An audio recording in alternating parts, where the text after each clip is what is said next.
நம்ம மனைவியினுடைய இருதயத்துக்கு அறுவை சிகிச்சையும் செஞ்சாச்சு, பைபாஸ் அப்போலோவில்.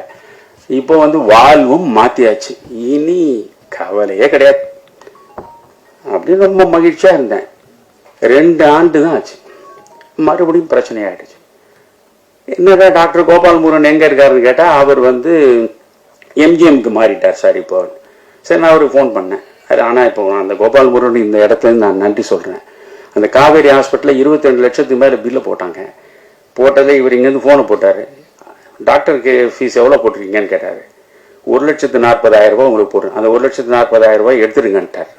1 பைசா அவர் வாங்கலை, 1 பைசாவும் வாங்காம எனக்கு அவர் அந்த சிகிச்சையை செய்தார். அந்த உண்மைக்கும் ஒழுக்கத்துக்கும் அவர் கொடுத்த மரியாதை. இப்போ திரும்ப அவரே தேடி எம்ஜிஎம் போனேன்.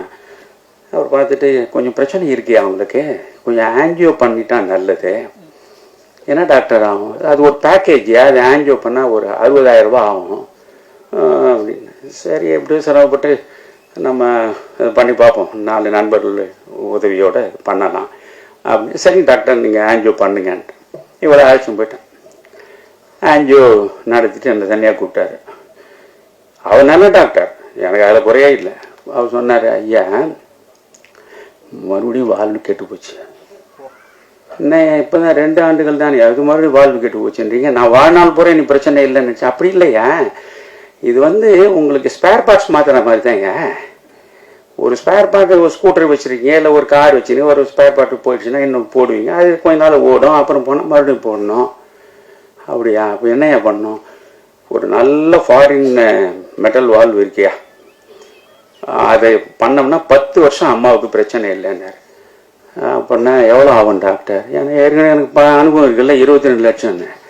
எவ்வளோ ஆகும் டாக்டர்? இப்படி பார்த்தாலும் ஹாஸ்பிட்டல் செலவு எல்லாம் சேர்த்தா ஒரு 40 லட்சம் ஆகும் ஏன்னார். இப்போ தான் சித்த மருத்துவத்துக்கு வரேன். உடனே நான் சொன்னேன், doctor kindly excuse me, literally speaking I ஆம் அ பெனிலெஸ் person. I cannot afford to pay such huge amount. You kindly discharge her in the evening itself. என்ன இவ்வளோ சீரியஸாக இருக்கு, நீ இப்போ it's enough. You kindly discharge her. சாயந்தரம் ஆக்ஷன் வந்துட்டேன். வீட்டுக்கு வந்துட்டேன். இரவு பூரா தூக்கம் இல்லை. நமக்காக ஒரு 40 ஆண்டுகள் நமக்காகவே வாழ்ந்தவர், எந்த விதமா ஒரு வரட்டு மனிதனுக்கு, அவளுக்கு என்னை கரம்பட்டதால் அவளுக்கு எதுவுமே கிடைக்கல. ஆனா எல்லாவற்றுக்கும் உடன்பட்டு வாழ்ந்தவள், அவளை காப்பாற்றுவதற்கு கூட நம்மளே 4 காசு இல்லை. இந்த மாதிரி 40 லட்சம் 60 லட்சம் எங்க போறது? இரவு பூரா தூங்கல. 6 மணி இருக்கும், காலையில எழுந்து அப்போ எனக்கு வீரபாகு தெரிஞ்சிருந்தா உடனே வீரபாகு பார்த்துருப்பேன். எனக்கு அப்பெல்லாம் அவர் இது வரல. உட்கார்ந்துட்டு இப்படி யோசிக்கிறேன், இதெல்லாம் நீங்க சிலவற்றையெல்லாம் நம்பித்தான் தீரணும். அமானுஷ்யமான சில செயல்கள் நடக்கின்றன சொல்லும் பொழுது, truth is Stranger than fiction ஆங்கிலத்திலே ஒரு ப்ராவர்ப் உண்டு. உண்மையில் நடக்கக்கூடிய சம்பவங்கள் கதையை விட அதிசயமா இருக்கும், நம்ப முடியாத கதையை விட அதிசயமா இருக்கும். நான் உட்கார்ந்து அப்படியே பார்த்தேன்னு ரொம்ப சோர்ந்து விரக்தி விட்டு நேரில் உட்காந்துருக்கேன். இப்போ ஒரு ஃபோன் வந்தது, ஏன்னா எடுத்தேன். ஐயா, நான் தஞ்சாவூர்லேருந்து ஒரு சித்தர் பேசுகிறேன். என்னையா சொல்லுங்க ஐயா. உங்களுடைய வாழ்வே ஒரு மந்திரம் படிச்சையா, திருமந்திரத்தில் உள்ள 3000 பாடல்களை அப்படியே சாறு பிழிஞ்சு நீங்க கொடுத்துருக்கிற அந்த புத்தகத்தை 3-4 முறை படிச்சுட்டேயா. நான் ரொம்ப வியந்து போனேன். நீ இன்னும் 100 வயது வாழணையா, உங்க மனைவி 100 வயது வாழனேன்னு. எனக்கு நானே என் மனைவியை காப்பாத்துறது வழி என்னன்னு தெரியாம உட்காந்துருக்கிறேன். நீங்க என்ன போய் 100 வயது வாழணும்னு சொன்னீங்க. நான் கொஞ்சம் சலிப்போட சொன்னேன். என்னையா உங்க மனைவிக்குனாரு. இப்போ உனக்கும் நடந்து சொன்னேன். ஐயா, உங்களை மாதிரி அறிவாளிகளே இப்படி அலோபதியில போய் இப்படி வீணாக அலைக்கழிக்கப்படுறது தான் நினைச்சா வருத்தமா இருக்கு. என்னையா பண்ணணும்? நான் சொல்றது நம்பிக்கையோடு செய்வீங்களா? சொல்லுங்க, செய்யறேன். 10 ரூபாய் பெருமானம் உள்ள சிகிச்சையை நான் சொல்றேன், செய்வீங்களா? கட்டாயம் செய்யறேன். 10 செம்பருத்தி பூவை அன்றாடம் வாங்கிக்கங்க. அந்த 10 செம்பருத்தி பூவை 2 குவளை தண்ணீர்ல போட்டு 1 மணி நேரம் ஊற வைங்க.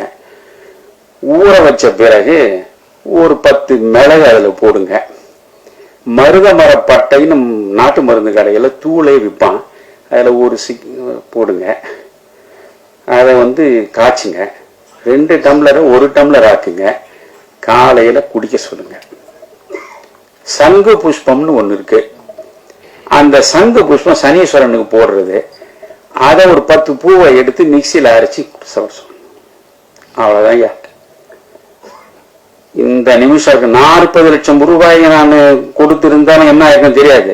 இப்ப என் மனைவி இது நடந்து ஏறக்குறைய 8-9 மாதம் ஆகிறது. அவ படுக்கை விட்டு எழுந்திருக்க மாட்டான். முன்ன அலோபதியில லட்சக்கணக்கில் கொடுத்த போதும் இப்ப வீட்டுக்குள்ளேயே அவள் குறைந்தது ஒரு 10 நிமிடமாவது இங்க நடக்கிற நிலையில இருக்கா, ஆரோக்கியமா இருக்கா. இந்த ஆரோக்கியத்தை 10 ரூபாயில நான் பெற்றேன். 10 ரூபாயில இப்போ செம்பருத்தி பூ தான் கொடுக்குறேன், அந்த சங்கு புஷ்பம் தான் கொடுக்குறேன். நல்லா இருக்கா? அப்போ இந்த மண்ணில் எப்பேற்பட்ட மருத்துவம் அது.